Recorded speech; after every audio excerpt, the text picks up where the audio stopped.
This is going to be such a fun panel. I myself am a twihard, admittedly so. I'm so excited for this one. But we need you guys to be loud, rowdy, and have the most fun you can have here in Birmingham. We want to make sure that we're giving our guests the best Birmingham welcome that we can. So ladies and gentlemen, are you ready for your next panel? Well, without further ado, please welcome to the stage, first of all, Peter Facinelli. Give it up for Peter Facinelli, Birmingham. And the lovely Nikki Reed. Keep it going from Comic-Con Midlands, the cast of Twilight. Looking fabulous. Welcome to Birmingham. Hello. Yeah. What's up, you girls? Are we on? You are. Give it up one more time for Peter and Nikki. So happy to have you guys here. First time meeting Nikki Reed. Doesn't she look stunning? My goodness.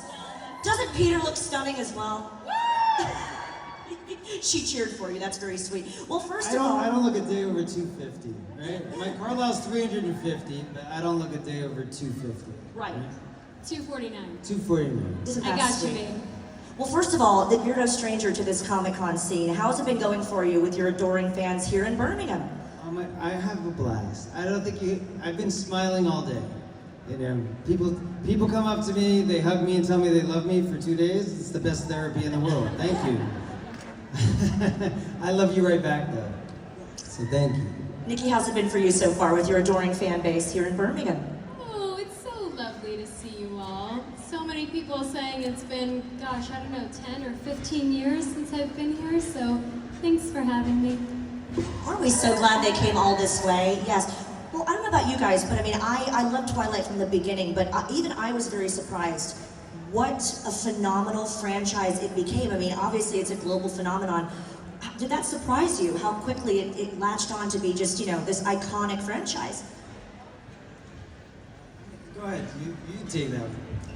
I think it continually surprised us. I mean, we signed up to do what we thought was like a tiny little movie that maybe if we were lucky, we would like get to do a second one. If we were really lucky, maybe a third, but it was never really in our mind that that was a possibility. So I don't think we thought we'd be here so many years later. I remember talking with the cast, going, "You think we'll be able to do a second one?" I don't know, and because the books hadn't really taken off while we were filming, there was a fan base, but it was a very small fan base. You know, it was like a cult fan base. And then by the time we wrapped the movies, I remember I went to Hawaii after we wrapped the movie because I couldn't be in the sun the whole time, so I was like, I need sun. So I took my family on vacation in Hawaii, and I saw people reading the books all down the beach, and I was like, that's kind of interesting. And it still didn't click for me. And then I found out that people were tenting and sleeping, you know, for 3 days just to see the premiere of the movie, which was kind of terrifying because I was like, oh no, if they don't like this movie, this crowd's gonna be very angry. This whole crowd that's been camping out for 3 days is gonna run us out of town with pitchforks if they don't like this movie. So I was very grateful that they liked the movie, and then we became like wrapped in a bubble. So like we did the movies back to back to back to back to back, and then it became like one big blur. I don't think it ever really hit me until right now. Oh my God. Right this moment, exactly. Well, what we love about the Cullens is they're such a close-knit family, and they're so close and they're so loyal to each other. But it seems like, since I've interviewed the cast before, so many of you really have a great bond between all of you, which is really, really lovely. But what were your earliest memories of meeting the cast and meeting each other? Was it an instant chemistry? We flew over together. yeah, my first memory is arriving to the airport to get on a little tiny plane to go to Portland, Oregon. And you were there. Jackson and Ashley were there, so it was the four of us flying up to start rehearsals. And I remember they wouldn't let Jackson on the airplane with his guitar, and like tough little Rosalie, like stepping into character already. I was like, well, excuse me. this is a necessary part of who this man is. He needs to have his guitar. It can't be checked underneath the plane. And he was like, we're best friends for life. So that's how that started. But it was very sweet. We were like I think we were a little family from the beginning. Except the time you threw me in front of that guy in Portland. I didn't throw you in front of the guy. You gently moved me in front of him. No, we almost got attacked by this guy who jumped out of the streets, and I shifted over, and Nikki got in front of me. Story. Wait, is this the mean streets of Portland, Yeah, Oregon? Portland's What? dangerous. It was dangerous back then. It was like Night of the Walking Dead. When you walk through town, it was kind of scary. Plus, I had blonde hair, which doesn't look like I could beat anybody up at all, because it looks like I just came out of the salon. So I don't think anybody was intimidated by my blonde hair walking down the streets. Yeah. Very coiffed. I'll be your bodyguard They anytime. say blondes have more fun, but I'm telling you right now, if you ever sat in the salon with tinfoil in your hair for 6 hours, it's not that fun. Thank you. Somebody knows what I'm talking about? Sir? Someone I blind know is what you're agreeing with talking you about. right now, for sure. Well, there's been many iterations of vampires in fantasy movies. Were you guys a fan of that genre by any chance? And if you were, what sort of vampire movies or folklore were you into before getting into this role? I mean, I had seen Interview with the Vampire and a couple of iconic vampire films, but no, to be honest with you, it was not a genre that I previously gravitated towards now. So I kind of learned to love it along with, all the fans. I became a fan of the books, so I was a fan first of these. I remember my agents called and they said, hey, do you want to do a vampire movie? And I said, no. Because I thought it was like, at the time, they had like a slew of like bad vampire movies. Because it always goes cyclical, right? So there was like Interview with a Vampire was a great movie, and then all of a sudden they beat it to death, and there was at that time, there was a bunch of like D-list vampire movies with a bunch of kids hanging out in caves, and like, it was like slasher movies, So that's where my mind went. And then they said, no, it's based on a book, and Catherine Hardwicke's directing it. And I said, oh, well, I like Catherine. I mean, I like her movies. I said, when's the, because I thought maybe she knew something I didn't, I said, when's the audition? And they said, it's tomorrow. I said, okay, well, do you have a script? They said, no. I said, well, it's based on a book, right? They said, yeah. I said, so I went and got the book, and then I brought it home, and I was just like, all right, skip the Carlisle, because I don't have a lot of time here. And then, oh, Carlisle, okay, here he is on page 40. And then I was like, oh, ooh, the most handsome movie star looks, I like that. How are they gonna get me to look like that? I don't know. And then I started reading it, and I liked it so much that I actually went back to page 1, and I read it all the way through. And then I went to the audition, I had bloodshot eyes, and they were like, you're perfect. So that's how I got to it. That was the secret, and the rest is history. Lack of sleep. I love that. Story from you the last time you told us. All right, she wants to know, do you want to know the real story of what happened? Because that, Yes. she just out. That So the was real it. story is, I didn't get the part. That's a true story. It's true. I read for the role, and I did have bloodshot eyes.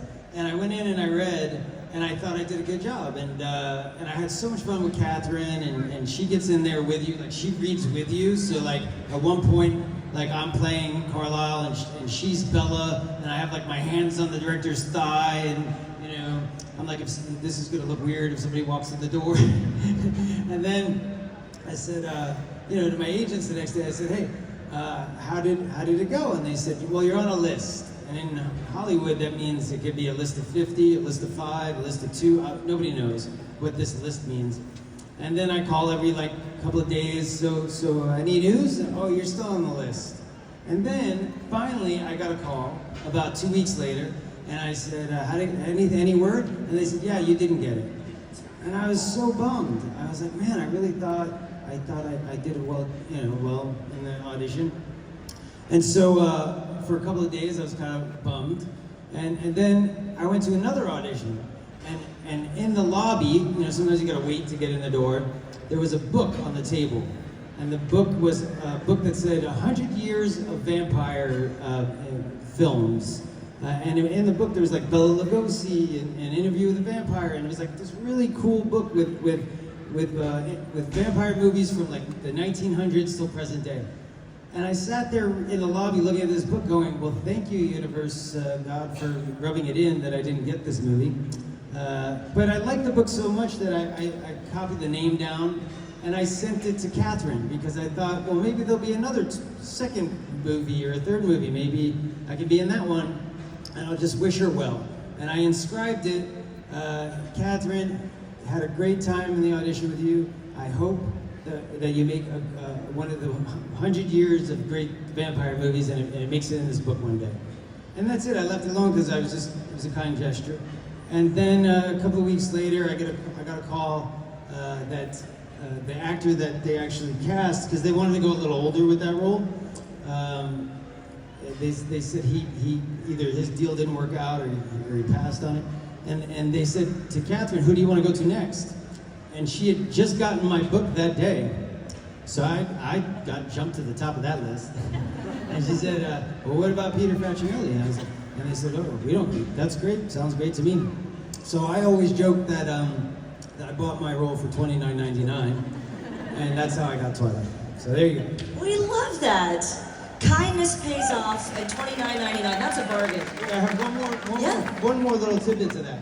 So maybe like a year ago, I was at a fan signing con, and this girl shoves this book in front of me. It says 100 Years of Great Vampire Movies in Hollywood. Same book, but a newer edition. And she flips to a page, she said, can you sign here? And Twilight's in the book. See. And so I copied down the name of it, and I sent it to Catherine, I said, we did it. That is a full circle moment. Yes, round of applause. That is a full circle moment. I love that.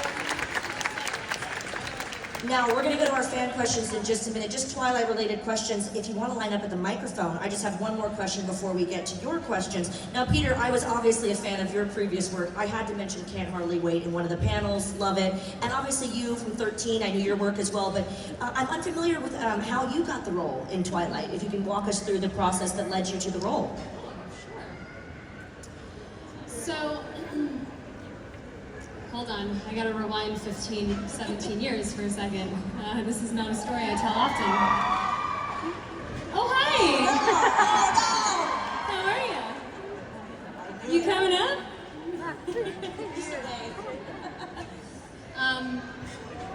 Well, I mean, it's hard to follow that, right? I was working, you guys, I was working at a clothing store in Hawaii. She was working in a cocktail bar. All right. And I met Ladies and gentlemen.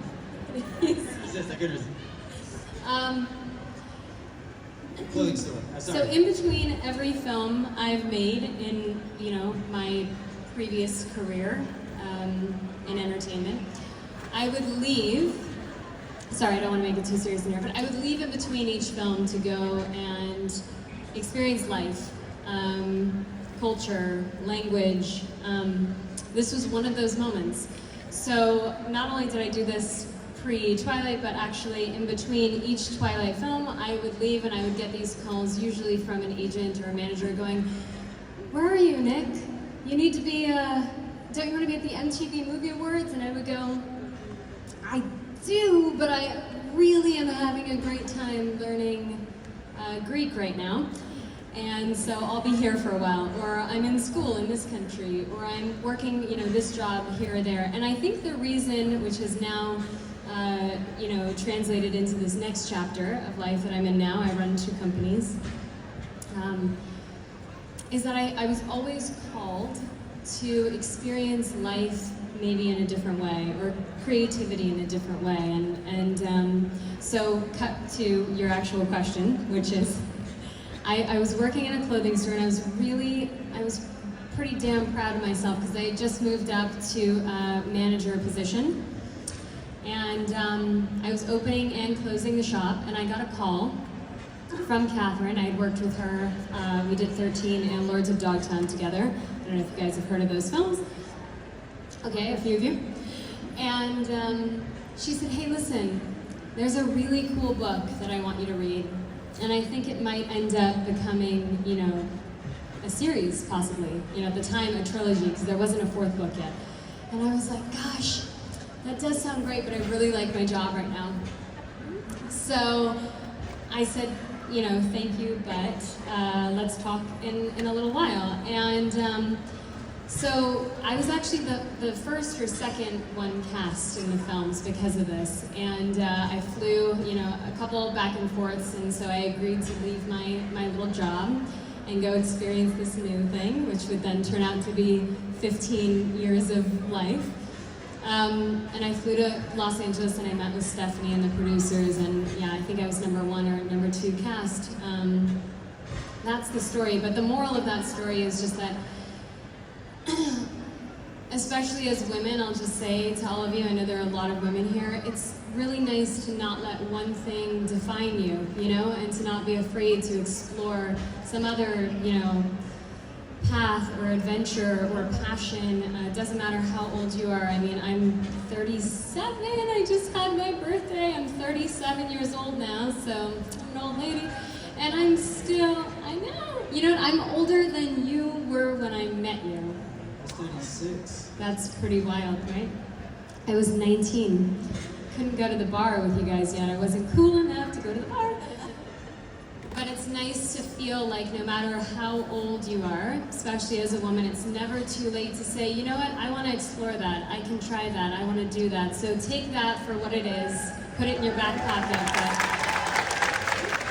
We love that. Sisters doing it for themselves. Speaking of sisters, we have a question here at the microphone. Hello.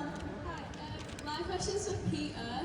So, in one of the movies, you whispered something to Edward before you bit him. What was that? That is a great question. Great question. Whisper to me right now. So when I went to bid Edward, I said to Catherine, you know, I think it'd be really interesting if I whisper in Edward's ear something, because nobody will ever know what I whispered. It'd be a mystery.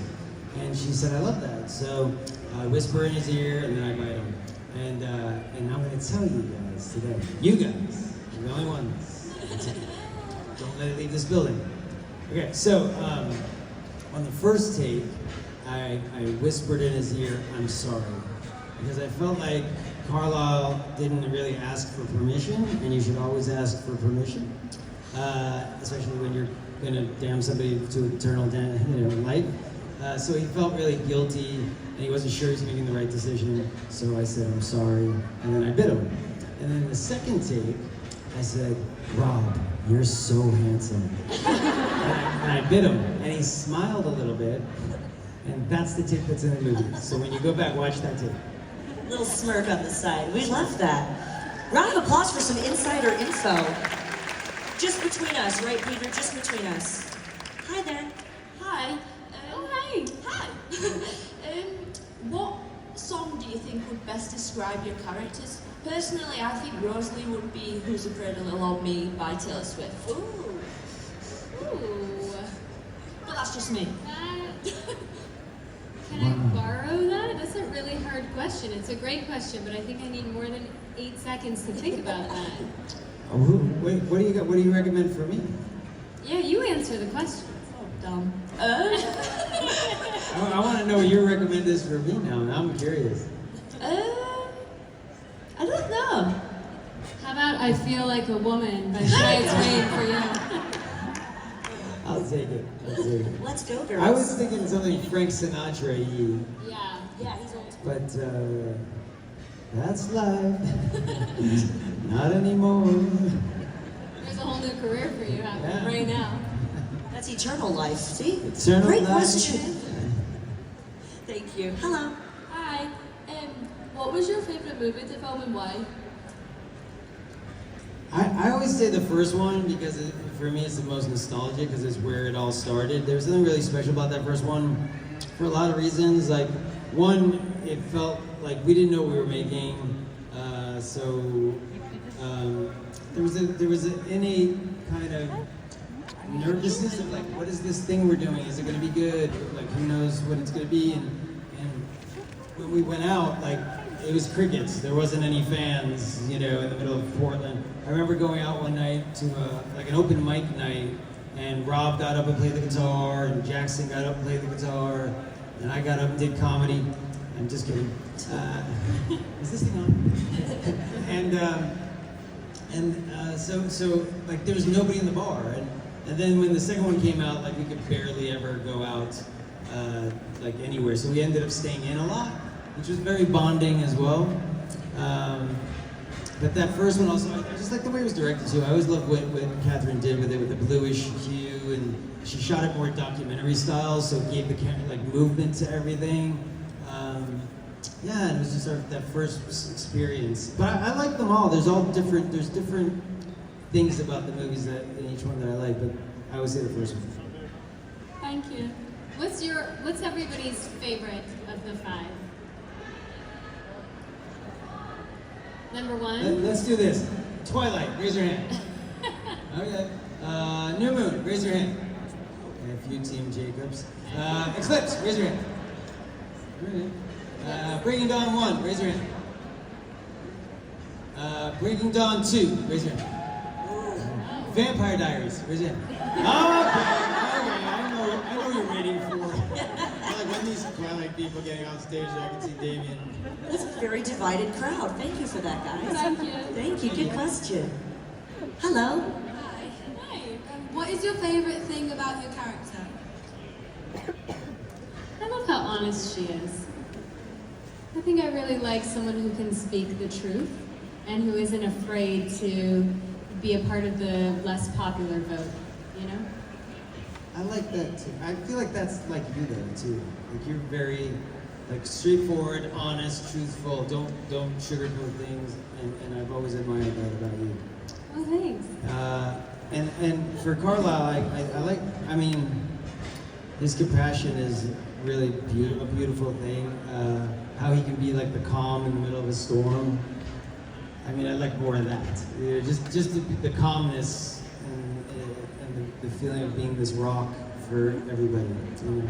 Well, that's very much like you. Aww. Can we get a collective? Oh, you guys. Papa Carlisle. Thank you so much. He's everyone's papa. Hi there. Hello. There's lots of trinkets in the film, especially the Collins jewellery. I wondered if you actually took anything home, or like Rosie, you took your necklace home with you at all. I wish we had more from the films. You know, I'm the person who drives 5 miles under the speed limit, who always wears my seatbelt, who, like, I'm so afraid of breaking rules. And so I wouldn't take anything from set, and I'm like, oh, I wish I had just done that thing. Well, there is actually a woman here today who has a lot of she might even be in the queue right there. She has all of my outfits from all the films, and even they haven't been washed. So, like the dirt from the baseball scene, she's wearing it right now. So I don't have anything except one thing. That's my baseball shoes, and that's because Kristen was willing to take them for me.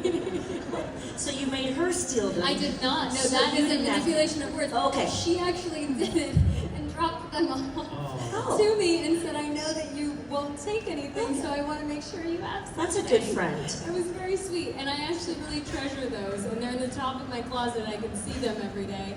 I haven't worn them since, but I do wish I had my necklace or anything from the film. When a friend will steal for you, I mean, that's a true bond. I mean, I'm from New York, so I'm a klepto. I take everything. I'll take the towels at the hotel, the sheet, pillows. I could shove those in my suit. That lamp, that looks good. I'm taking that too. Oh, there's an iron. I need one of those. But on this movie,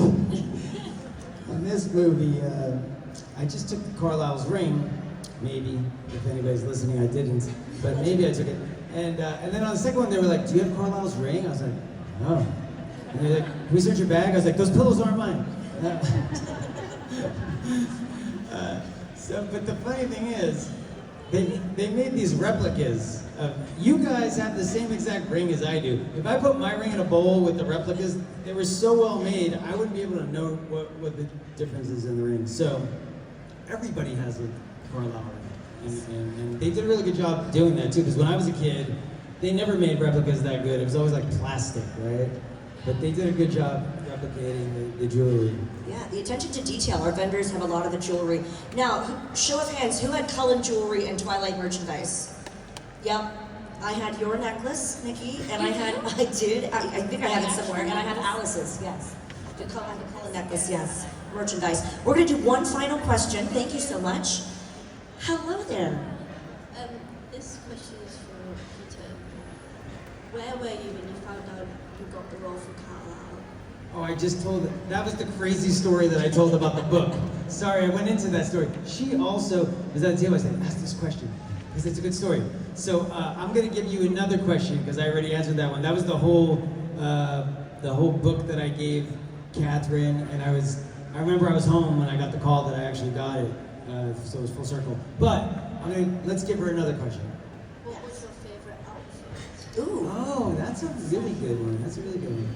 You like good I outfits. like the outfits. There were two actually. I like the baseball shirt because it was kind of cool. It's like old, like vintage, you know. I always imagined that Carlisle, when he came to America, he came in the 1920s, and baseball was the national pastime. It was like, Babe Ruth was there. And I imagined that he went to those games and saw Babe Ruth and fell in love with America as that was part of being America, so he kind of took that pastime and with his own kids kind of infused that, and that's in my mind why they play baseball and not like I don't know, soccer or some other sport, cricket, but the baseball outfit, and then there's a shirt that I like in Eclipse, because I never get to wear short sleeves in the movie, and I just like that, it's like a blue shirt. I was like, oh no, Carlisle gets to show off his arms, and so I got to like not wear long, sleeves on that movie, because we were doing a lot of fight sequences and stuff. I liked your scarves. Scarves. You had great That's a good scarves. story too. Do you know that? You know that story, right? No. I told this story, right? No? Okay, so the scarves, I'll tell you this, I know Damien's waiting back there. He's like, screw the scarves, bring Damien up. So I'll tell it real quick. So I went to Catherine and I said, I feel like, it's not in the books, but I feel like Carlisle's from the, an older period, hundreds of years old. They always wore like ascots and scarves, it's like very gentlemanly.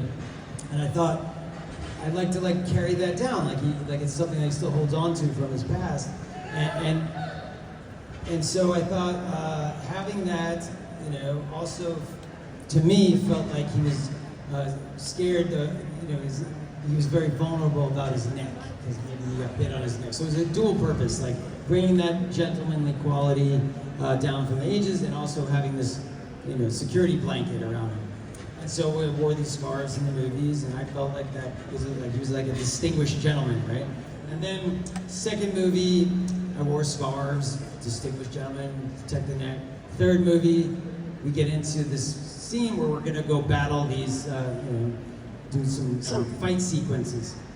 And I said to that director, I said, well, I can't wear scarves while we're fighting, it's gonna look weird.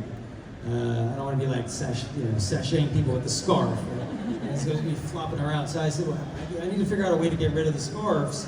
And so there was a scene where I talked to the werewolves. I'm trying to enlist them to help us in the big battle. And I took the scarf off in that scene because to me it signified vulnerability, like he was asking for help. And then when they said yes and agreed to help us, I felt like he didn't need that security blanket anymore, and you never see the scarves in the movie again. And that's the whole arc of the scarf, ladies and gentlemen. Bravo. The backstory, that can have its own prequel, that scarf. Did you have a favorite outfit, Nate? Did you got to wear some cool stuff in flashbacks, and you were fashionable in the modern times? I don't know, I'm so captivated by that scarf story. I don't even know where to go with that. We should move on to that. Well, we know we have to get back to your adoring fans. By the way, Birmingham, give yourselves a round of applause. You've been so lovely and so clever with your questions. We want to thank you. But just a final quick question for me. After you leave us here in Birmingham, what are you looking forward to professionally or personally? What's next for you after you leave us here?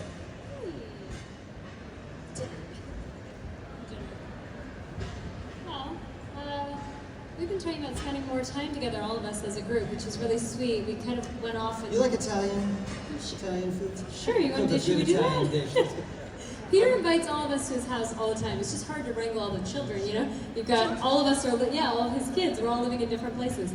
Dad misses you. Well, I left that part of my career in that chapter a while ago, but I work, I run 2 companies, so I work full-time. Have you guys heard of the Absorption Company or Buy You With Love? Yeah, that's awesome. So I work about 14, 15 hours a day, working on not pulling 7-day weeks right now and trying to manage the work-life balance.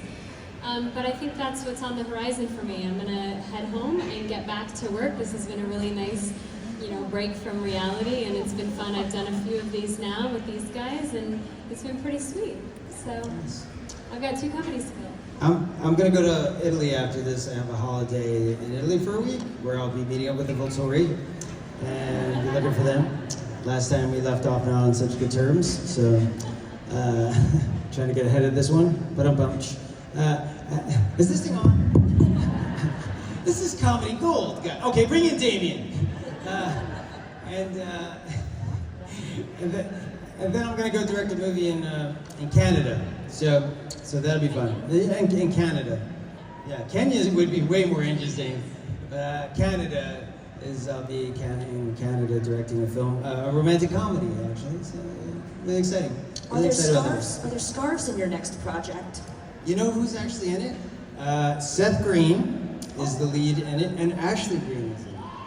There you go, the Greens. And Beverly D'Angelo from Christmas Vacation movies. Vegas Vacation, Yeah, Vegas Vacation movies. And Reese Darby. Do you guys know Reese Darby?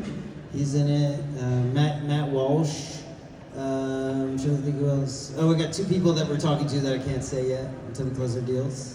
But yeah, it'd be a fun movie. I'm excited. Wonderful. Well, we're wishing you success in your projects, your philanthropy, your careers. Have they not been amazing? Thank you so much for being here. Thank you. We thank you so much for coming all this way. Give it up one more time for Nikki Reed and Peter Facinelli. Thank you guys. Thank you. Keep it going for them. Comic-Con Midlands, the cast of Twilight. Keep it going, guys. Nikki and Peter headed back. You guys want to take a selfie? What do you think? Come on up. All right, in 3, 2, 1, make some noise. They're running. Get in there. Yoo! Thank you guys so much. Thank you so much. One more round of applause for Peter and Nikki. Sure, thank you. One more time for the cast of Twilight. Aren't they fabulous? Don't worry, they're not leaving yet. You can go see them in the photo area and the autograph area. Make sure you're sharing all of these memories with us on social media at Comic-Con Midlands and Monopoly events. We want to see all of your photos.